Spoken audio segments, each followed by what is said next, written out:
लगभग 3 माह के कन्हैया हो गए। एक दिन अपने आप कन्हैया ने सोए सोए करवट बदल ली पालने में। मैया बड़ी प्रसन्न हो गई। फिर उत्सव मनाया। हमने आरंभ में कहा जब मन में खुशी हो तो उत्सव मनाने के बहाने लोग ढूंढते हैं। फिर उत्सव मनाया और उस उत्सव में सक्टासुर नाम का एक राक्षस आ गया। श्री कृष्ण ने उसका उद्धार किया। एक दिन मैया दूध पिला रही थी, लाला ने अपना वजन बढ़ाया, बड़े भारी हो गए। यशोदा जी ने भूमि पर छोड़ दिया। भूमौ निधायतम गोपी विस्मिता भार पीड़िता महापुरुष माद्ययो जगतामास कर्मशु। यशोदा मैया लाला को छोड़ करके महल में चली गई। तब तक एक असुर आ गया। कौन आया है? वहां आ गया है तृणाव्रत। बड़ा जोर का बवंडर आया। आकाश में कन्हैया को लेके वो असुर उड़ गया। ठाकुर जी ने उसका कंठ दबाया और ऐसे ले जाके शिला पे पटका कि एक ही बार में गोविंदाय नमो नमः हो गया। प्राण वायु अटक गई और वो मारा गया। अब लाला ने एक बार दूध पीते पीते अपनी मैया को अपने मुंह में सारे ब्रह्मांड का दर्शन करा दिया। मैया देख मेरा मुंह कितना बड़ा है, मेरा पेट कितना बड़ा है। और लाला कभी घुटगन घुटगन चलने लगे। अब घुटगन घुटगन चलते हैं तो बड़ा उनका सौंदर्य अद्भुत लगता है। उनके चरणों में छोटे छोटे नूपुर मैया ने बांध रखे हैं, वो रुंझुन रुंझुन बजते हैं। कमर की करधनी, गले में जो हार हैं, उनके घुंघरू बजते हैं, बहुत प्यारा लगता है। लाला कभी कभी घर में माखन चुराते हैं।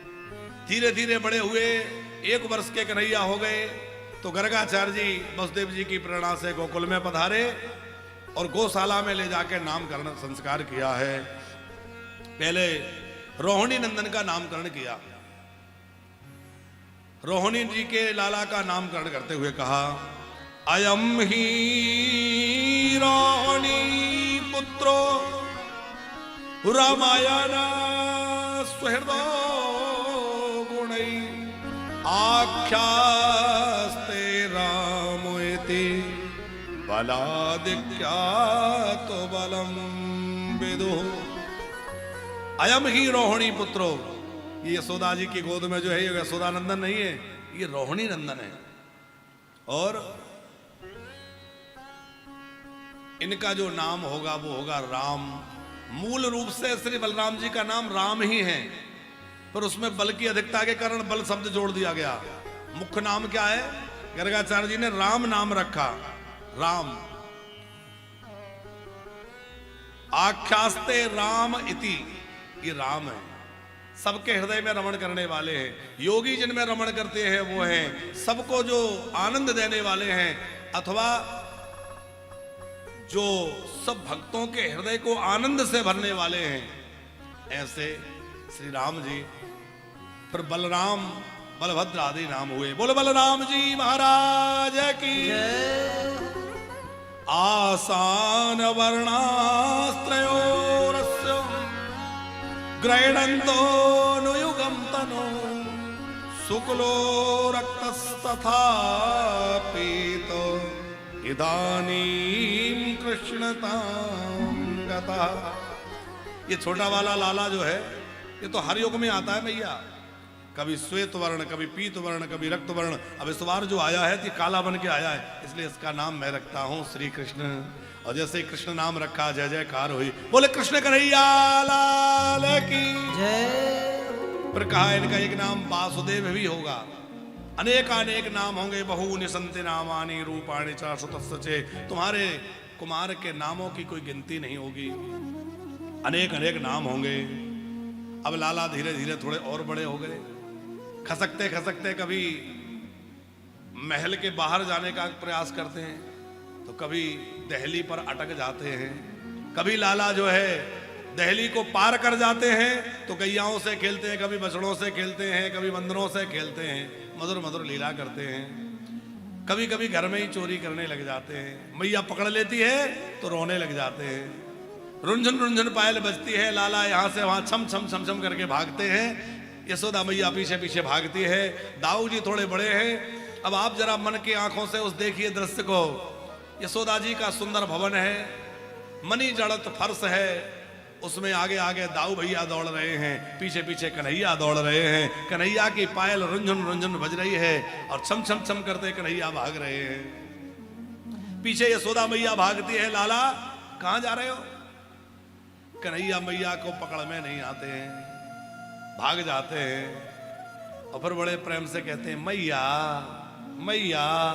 और जब मैया मैया कहते हैं तो मैया इतनी विभोर हो जाती है, अरे लाला ये मैया मैया सुनने तो मैं कब से तरस रही थी, है कब से तरस रही थी? बोले जन्म से नहीं, कई जन्मों से। कौन है ये यशोदा जी? नंद बाबा पिछले जन्म में द्रोण नाम के बसु थे और यशोदा मैया उनकी पत्नी थी। दोनों ने खूब तपस्या करी थी, किस लिए? भगवान हमारे घर में बालक बन करके आए और हमें मैया बाबा कहें। तो आज वो दिन पूरा हुआ। अथवा एक कथा और पुराणों में प्रसिद्ध है, हमने कई बार सुनाई भी है कि दशरथ जी के चाचा जी थे वीरसेन जी और दशरथ जी की चाची जी थी रत्नमाला जी। जब दशरथ जी के यहाँ चारों लाल जी का जन्म हुआ तो वीरसेन जी रत्नमाला जी दोनों आए। और पंकज जी, दशरथ जी ने रामलला को लेकर के चाचा जी की गोद में दे दिया और चाचा जी से कहा ये रघुवंश का अगला सम्राट, अब आप इसको देखिए। अब देख करके इतने प्रसन्न हो गए वीरसेन जी, राम जी जब गोद में आ जाएं तो आनंद का क्या कहना, बड़े आनंद विभोर हो गए, इतने आनंदित हुए कि क्या कहना। और भगत जी एक आध दिन के लिए ही आए होंगे, कई दिनों तक रोके रहे, घर जाने मन ही ना करे। रत्नमाला जी कहें कि एक दो दिन और रह जाते हैं, वीरसेन जी कहे अब चले, लेकिन मन तो नहीं हो रहा है। आखिर विदा तो लेना ही पड़ा और लौट के जब चल दिए तो विदा लेके चल तो दिए पर घर आगे की तरफ पैर नहीं बढ़ रहे थे। रत्नमाला जी बोली मेरे तो आगे पैर नहीं बढ़ रहे। बोले देवी यही मेरी हालत है, मैं क्या कहूं। बोले अब हम घर नहीं जाएंगे। तो बोले अब हम यहीं से सीधा बद्रीनाथ चलेंगे। वो दोनों अयोध्या से बद्रीनाथ चले गए, क्यों? तपस्या करने के लिए। और दोनों ने कठोर तप किया और तप करने के बाद भगवान जब प्रकट हुए तो वरदान मांगा कि जो हमने गोद में खिलाए हैं वही गोद में खिलाने को मिल जाए, उसी रूप को गोद में खिलाना है, ऐसा वरदान दे दो। भगवान ने कहा तथास्तु। तो तब से अभी तक प्रतीक्षा हो रही थी, आज वह दिन आया कि वही पर ब्रह्म जो है वही बालक रूप बन करके आए और गोद में खेल रहे हैं। तो खूब आनंद हो रहा है। वीरसेन जी रत्नमाला जी ही नंद यशोदा बने हैं। अब लाला धीरे धीरे थोड़े और बड़े हो गए तो गोपियों के घरों में जाने लगे। आज इस गोपी के घर में, कल उस गोपी के घर में, कभी किसी गोपी के घर में, और अलग अलग तरह की लीलाएं करने लगे। यशोदा मैया के आकर के गोपियां शिकायत करने लगी। बतसान मुंचन क्वचित समय क्रोश संजात हासः स्तेयं स्वाद वद यतदधिपया कल्पितैस्तेयोगै मरकान् विभजति साचेनाति भाण्डं भिन्नति द्रव्यालावेशग्रहे कुपितो यातयुपक्रोश्यतो का। अब लाला जब बड़े हो गए तो लाला अलग अलग गोपियों के घरों में जाते हैं, किसी का माखन चुरा लेते हैं, किसी की मटकी फोड़ देते हैं, किसी के सोए हुए बच्चों को जगा देते हैं, किसी के बछड़े खोल देते हैं, कहीं कोई लीला कराते हैं। उन लीलाओं के बाल चपल लीलाओं से गोपियां मुग्ध हो जाती हैं, नाचने लगते हैं, झूमने लगते हैं। नंदलाल की वो लीलाएं सबको मुग्ध कर देती हैं। कन्हैया जाते हैं, गोपी कहती है लाला क्या बात है? बोले गोपी बड़ी जोर की भूख लगी है, क्या चाहिए? बोले माखन खिला दे। गोपी बोली माखन तो रखा है पर मुफ्त का नहीं है, कुछ करना पड़ेगा। क्या करें? बोले कुछ काम करवाओ। क्या काम करें? बोले ये डलिया बड़ी भारी है, उठाई नहीं जा रही, मेरी डलिया उठवाओ। तो लाला उस गोपी की डलिया उठवाने लग जाते हैं, किसी की मटकी उठवाने लग जाते हैं। कोई गोपी कहती है लाला ऐसे माखन नहीं मिलेगा, थोड़ा नाच के दिखाओ, तो ठुमक ठुमक के नाचने लग जाते हैं। और थोड़े से माखन के लालच में लाला तरह तरह की लीला करते हैं। ऐसी मधुर मधुर लीला है कन्हैया की कि क्या कहना। आगे लाला ने मृदा भक्षण की लीला करी। एक दिन मिट्टी खाई और ग्वाल वालों ने आके मैया से शिकायत कर दी। ये वो दाऊ भैया बलराम जी ने भी शिकायत लगाई, मैया ने फटकार लगाई। लाला बोले मैंने मिट्टी नहीं खाई, पर मिट्टी तो खाई है। क्यों खाई है? सोचते हैं इस ब्रजरज को मैं अपने अंदर धारण कर लूं, मेरे अंदर रहने वाले अनंत कोटि जीवों को ये ब्रजरज प्राप्त हो जाएगी। फिर मैया ने एक दिन खुद ही दधि मंथन किया। ग्रहदासीसु यशोदानंद गेहनी कर्मांतर नियोक्तासु निर्ममंत स्वयं दधि। यशोदा मैया स्वयं दधि मंथन कर रही थी। लाल आ गए, मैया भूख लगी है, मैया भूख लगी है। मैया ने कहा ताजा माखन खिलाऊंगी। बोले नहीं नहीं अभी खिलाओ। मैया दूध पिलाने लगी। चूल्हे पे दूध रखा था जो अग्नि में गिर रहा था, मैया भागी बचाने। लाला को रोष आ गया, सब मटकियां फोड़ दी। मैया ने कहा दंड देना चाहिए। मैया पकड़ने भागी, कन्हैया भागे आगे आगे जाके डर रहा थी। काल डराई। काल भी जिससे डरता है वो मैया से डर के भाग रहा है, गलियों में कुंजों में यहां वहां भाग रहा है। और फिर मैया ने पकड़ लिया, उखल से बांध दिया और उखल को घसीटते ले गए। यमलार्जुन का उद्धार कर दिया। नारद जी के श्राप से जो कुबेर के पुत्र वृक्ष बन गए थे, कन्हैया ने उन वृक्षों का उद्धार, उन दोनों का उद्धार कर दिया है। बोले कृष्ण कन्हैया लाल की जय हो। अब नंद बाबा ने देखा कि अरे यशोदा ने रस्सियों से बांध दिया, मेरे लाला के साथ ऐसा किया। थोड़ा रोष आ गया नंद बाबा को। बोले अब तुझे मैया के पास नहीं ले जाऊंगा, अब तो मैं तेरे को अलग ही रखूंगा। दूर ले गए। संतों से सुना है हमने, नंद बाबा अपने लाला को लेके चले गए और जहां गांव के लोग निकल के बैठते हैं, वो एक अथाई एक जगह होती है, गांवों में होती थी, अब तो सब मिट गया। वहां ले जाके बैठ गए गुर्जो और कहा अब तो मैं लाला को लेकर तीर्थ यात्रा पर चला जाऊंगा। घर में तो यशोदा का राज्य है, अब घर में नहीं ले जाऊंगा। मेरे लाला को डांटती है, मेरे लाला को बांध दिया, कहीं पेड़ उसके ऊपर गिर जाता तो। अब नंद बाबा के मन में तो थोड़ा रोष था और मैया भी बहुत पछता रही थी, बहुत रो रही थी, पर क्या करे अब। तो लाला ने मैया के हृदय की गति को जान लिया। मैया बड़ी दुखी है, पर नंद बाबा के कारण कुछ कह नहीं पा रही है। तो लाला ने सोचा मुझे ही कुछ करना पड़ेगा, क्योंकि बाबा तो लेके नहीं जाएंगे। तो लाला ने क्या किया पंकज जी? बोले बाबा बड़े जोर से भूख लगी है। अच्छा लाला भूख लगी है? एक ग्वाला से बोले सुन ग्वाला, जा बढ़िया दूध ले आना, उसमें मिश्री केसर डाल देना, थोड़ा ओंटा हुआ बढ़िया दूध भर के ला, और हमारे घर से मत लाना, वहां तो यशोदा का राज्य है, अपने घर से लेके आना। कन्हैया कह रहे बाबा भूख लगी है। वो दूध लेके आया ग्वाला। कन्हैया बोले बाबा दूध नहीं पीऊंगा। तो बोले मुझे तो मैया का दूध पीना है, मैया के दूध की भूख लगी है। अब कन्हैया मचल गए कि मुझे तो मैया ही का दूध पीना है। अब नंद बाबा है तो नाराज, पर अब लाला की खुशी के लिए मैया के पास ले जाना पड़ेगा कि नहीं। तो लाला मचल गए।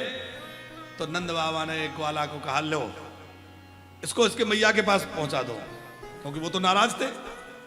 अब कन्हैया गए और दौड़ के मैया के पास पहुंच गए। मैया ने हृदय से लगा लिया, आंखों से आंसुओं की धारा झरने लगी। लाला मैंने तुझे बांध दिया। अब लाला देखो भक्त के प्रेम को भगवान समझते हैं कि मैया भी मेरे लिए रो रही है। दौड़ के पहुंच गए। मैया ने हृदय से लगा लिया, फिर अपना दुग्धपान कराया। नंद बाबा ने अपने भाइयों के साथ मंत्रणा करी, भैया अब हम लोग यहाँ नहीं रहेंगे, यहाँ आए दिन उपद्रव होते हैं, अब हम लोग और कहीं चलेंगे। कहाँ चलें? तो इनके एक बड़े भैया हैं, उन्होंने कहा कि हम वृंदावन चलें।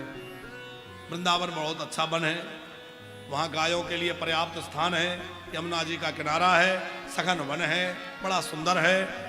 वनम वृंदावनम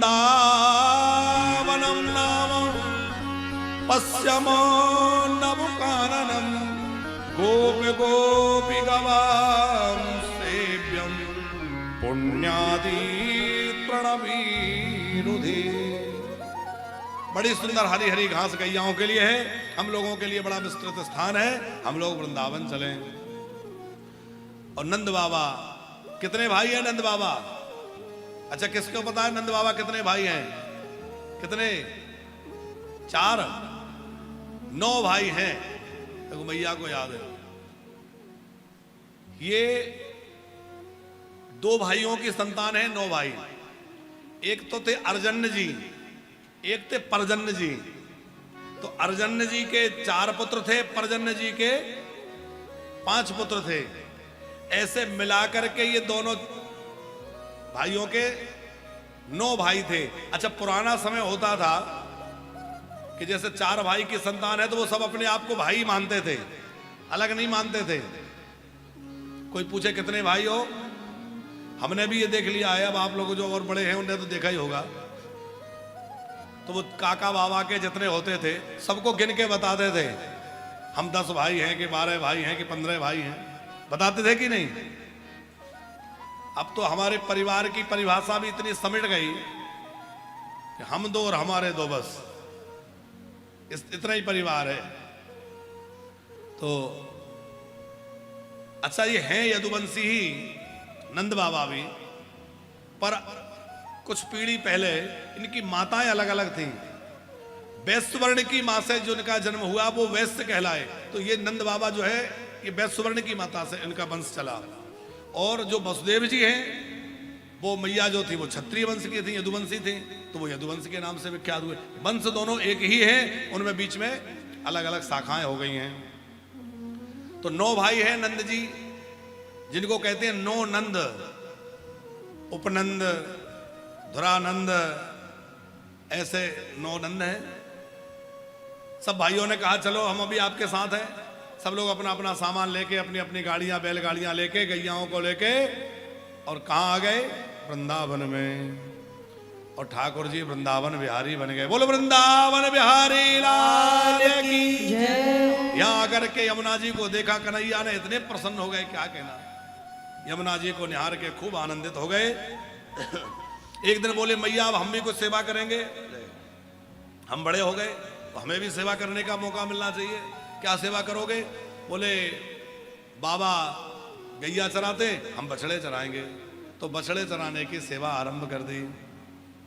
अब लाला बछड़ा चराने जाते हैं तो छोटे छोटे ग्वाल बाल हैं, छोटे छोटे गैया के जो बछड़े बछिया हैं उन बछड़ा बछियाओं को लेके जाते हैं और ज्यादा दूर नहीं जाते, पास पास में ही खूब आनंद से बछड़ा चराते हैं। बछड़ा चराते चराते बड़ी सुंदर लीला भी करते हैं। क्या लीला करते हैं? बोले बछड़ा चराते चराते तरह तरह के खेल खेलते हैं। एक दिन खेल खेल रहे थे कि जो खेल में हार जाता है वो जीतने वाले को पीठ में उठाता है, वहां तक ढोके ले जाता है। एक स्थान निश्चित कर दिया, वहां तक दौड़ के जाना है। तो ले लेकर दौड़ कर जा रहे थे, एक असुर आ गया कंस का भेजा हुआ, और वो असुर जो है लेकर के कन्हैया को उड़ना चाहता था कि वहां तक दौड़ के जाऊंगा और दौड़ करके लेके जाऊंगा तो ले ही जाऊंगा। कन्हैया जान गए अरे ये तो असुर है, उसका वध कर दिया। बत्सासुर नाम का एक दैत्य बछड़ा बन के आया, उसका उद्धार किया। बकासुर बगुला बन के आया, उसका उद्धार किया। कन्हैया बोले देखो सखाओ, कल हम सब लोग वन में ही भोजन करेंगे, तुम लोग अपने अपने घरों से बढ़िया बढ़िया अपनी मैयाओं से भोजन बनवा के लाना, कल हम लोग वन भोज करेंगे। बोले ठीक है। तो सबने अपने अपने घर आकर कहा मैया कल कन्हैया के साथ हम लोग वन में भोजन करेंगे, सब लोग अब वहीं भोजन करेंगे, आप कुछ बना दो।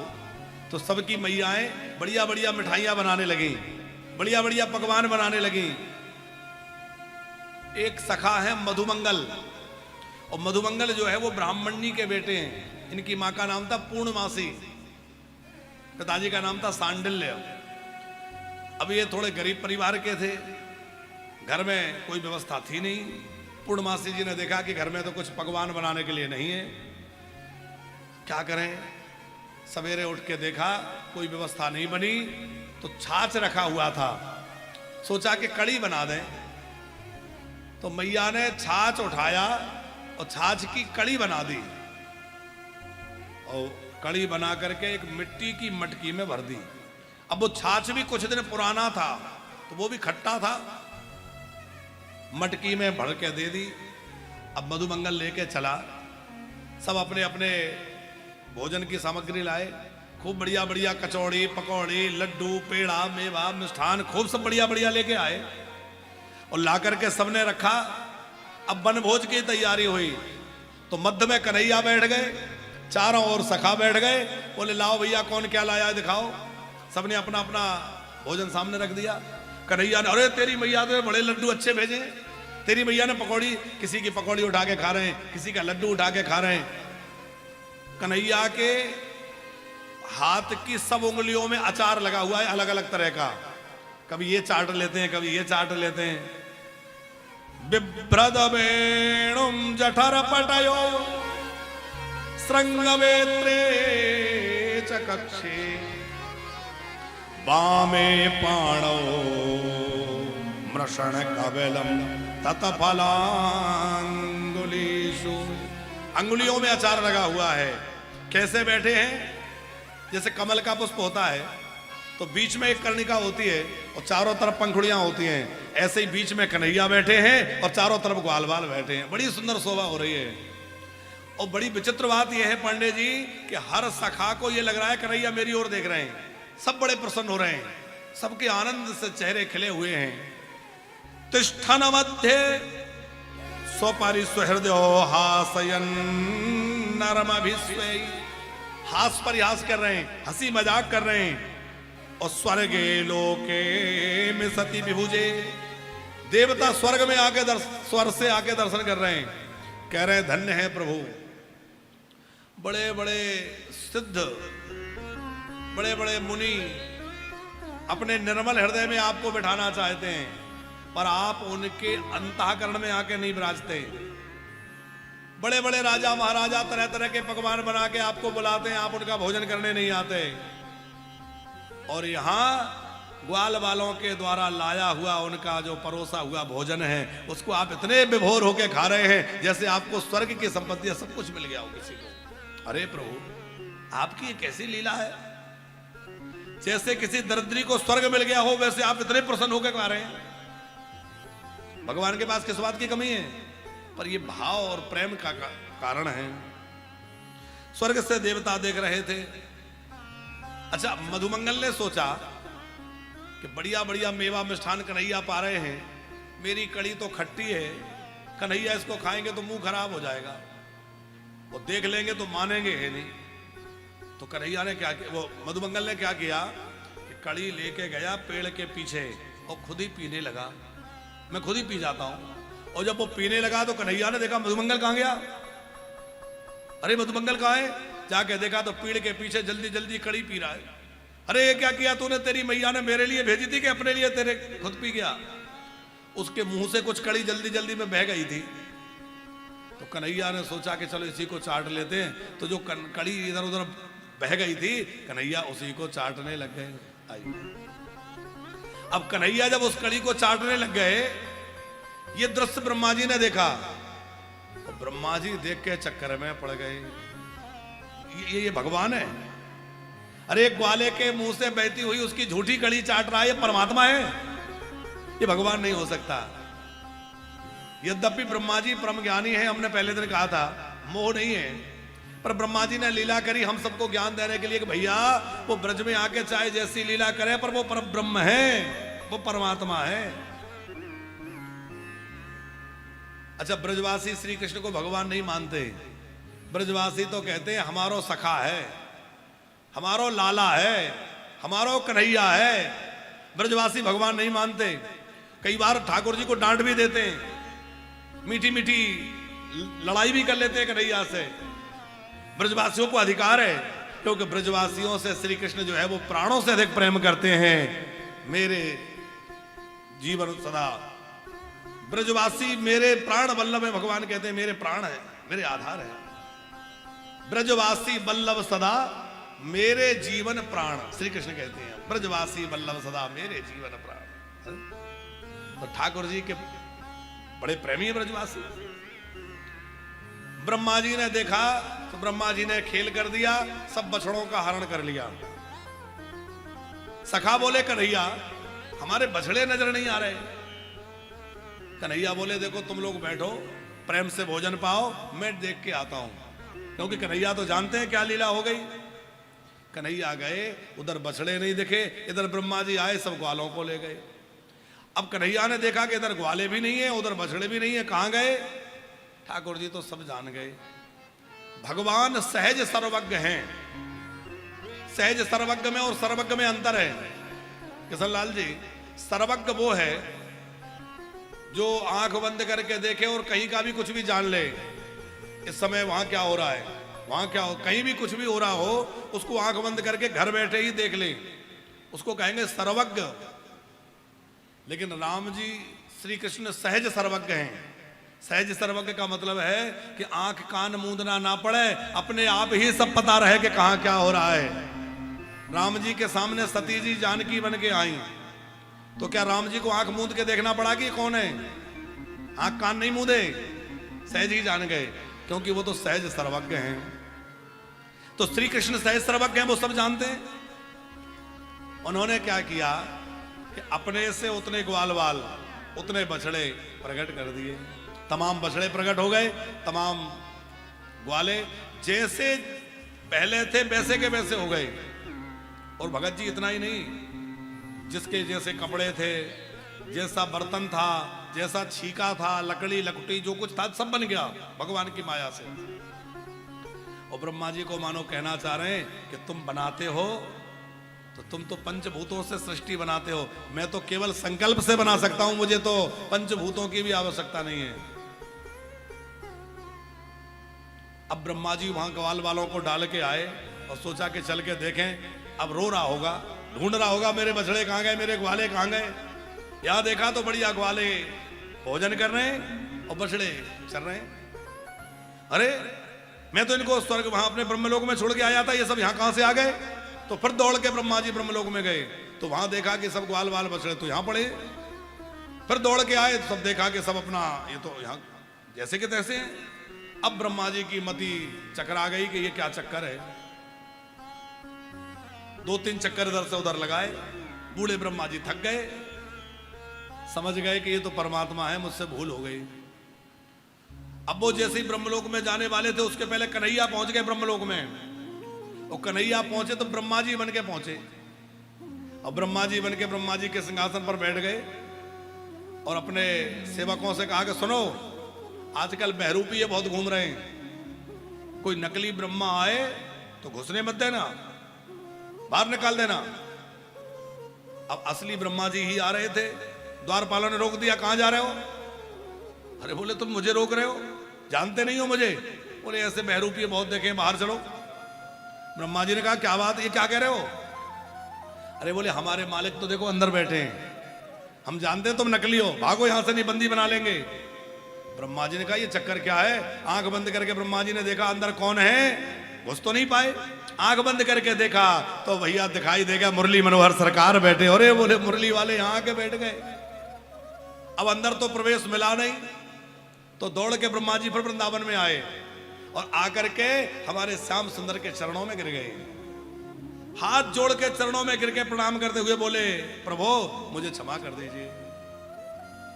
ज्ञान प्रयास मुदपास नमन तो एवो जीवंति सन मुखरताम भवदीय भारताम स्थाने स्थिता सुतिगताम तनुवाम मनोभिर हे प्रायसो जित जितोप्यसितो त्रैलोक्यम।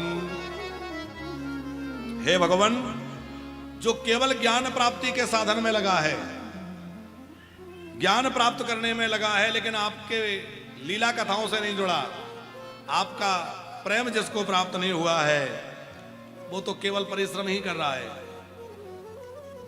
एक संत बड़ी अच्छी व्याख्या इस श्लोक की कर रहे थे पंकज जी, बोले वेद जो है उनका सार है कन्हैया।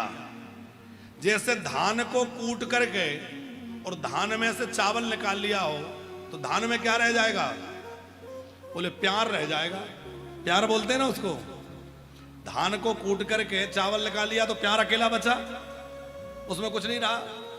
उसी प्रकार वेदों के अंदर जो सार है, उस सार को तो हमारे ब्रज की अहीरियों ने, गोपियों ने निकाल कर अलग कर दिया और वो निकल गया तो भैया वहां ज्ञान प्राप्त करने में क्या रखा है। अब तो ब्रज में आकर के कन्हैया के चरणों का आश्रय लो, कन्हैया का आश्रय ले लो। ब्रह्मा जी का कुछ इसी प्रकार का भाव है। ब्रह्मा जी कह रहे हैं भगवान आप मेरे अपराध को क्षमा कर दीजिए। क्यों? बोले जैसे छोटा सा बच्चा किसी के घर में हो, अब वो छोटा बच्चा माँ के गर्भ में हो और माँ के गर्भ में बच्चा जब रहता है तो वो पैर चलाता है, हाथ चलाता है, उसके पैर की चोट माँ के पेट में लगती है। कभी माँ नाराज होती है कि मेरे पैर पेट में लात मार रहा है? वैसे कोई पेट में लात मार दे तो नाराज हो जाए, लेकिन अंदर है वो पैर मार रहा है तो कोई नाराज तो नहीं होती माँ। बोले जैसे गर्भस्थ बालक माँ के पेट में लात मारे तो माँ नाराज नहीं होती, ऐसे ही हम सब आपके गर्भ में ही तो पड़े हैं और आप ही सबके आश्रयदाता हैं, तो हमारे अपराध को अपराध मत समझिए, हमें क्षमा कर दीजिए। उच्छेपणम गर्भगतस्य पादयो किम कल्पते मातुरदोक्ष जागसे किमस्ति नास्ति व्युपदेश भूषितम तवास्ति कोक्षे कियदपनंता। हे अनंत प्रभो आप कृपा करके मेरे अपराध को क्षमा कर दें। बड़ी भारी लंबी चौड़ी स्तुति ब्रह्मा जी ने करी, पर भगवान ने उनकी ओर देखा ही नहीं। तो ब्रह्मा जी भगवान की स्तुति छोड़ के भक्तों की स्तुति करने लगे। अहो भाग्यम नंद गोप ब्रजौ कसाम, धन्य है ये ब्रजवासी जिनको श्री कृष्ण का ऐसा प्रेम प्राप्त है।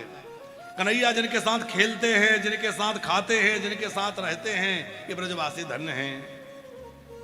कर जोरे ब्रह्मा खड़े सुनहो नंद के लाल, देहो ब्रह्म पद और को हम हो करहो ब्रज ग्वाल। ब्रह्मा जी बोले हे प्रभु ये ब्रह्मा जी का पद आप चाहे जिसको दे दो और मुझे तो अपना कोई ग्वाला बना लो, ब्रजवासी बना लो। मैं तो आपके ब्रज में रह करके आपके साथ गैया चराना चाहता हूं। भगवान ने देखा ही नहीं, ब्रह्मा जी डर गए कहीं कुछ गड़बड़ ना हो जाए, तो जल्दी से परिक्रमा करके और भाग गए। ये लीला जो हुई, अब असली ग्वाल वाल बछड़े लौट आए, पर 1 वर्ष तक जो बछड़े थे, जो ग्वाला थे, वो कौन थे? श्री कृष्ण ही थे। ऐसी लीला क्यों हुई? इसके पीछे कारण ये भी है भगत जी, सब गोपियों को लगता है कन्हैया हमारा लाला बन जाए, हमारा लाला बन जाए। अब सबका कैसे बन जाए? सब गैयाओं को लगता है कन्हैया हमारा दूध पिए, हमारा दूध पिए। तो असली तो चले गए ब्रह्मलोक में और सबके रूप में कन्हैया प्रकट हो गए। तो सब गैयाओं का दूध अब कौन पी रहा है? बछड़ा बन के श्री कृष्ण ही पी रहे हैं।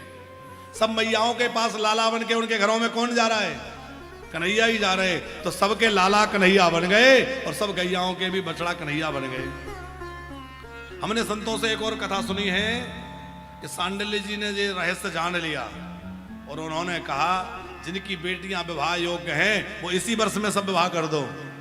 जो जितनी छोटी छोटी कन्याएं थी उन सबके अनुरूप वर देख करके सबका विवाह कर दिया। तो सबका विवाह किससे हुआ?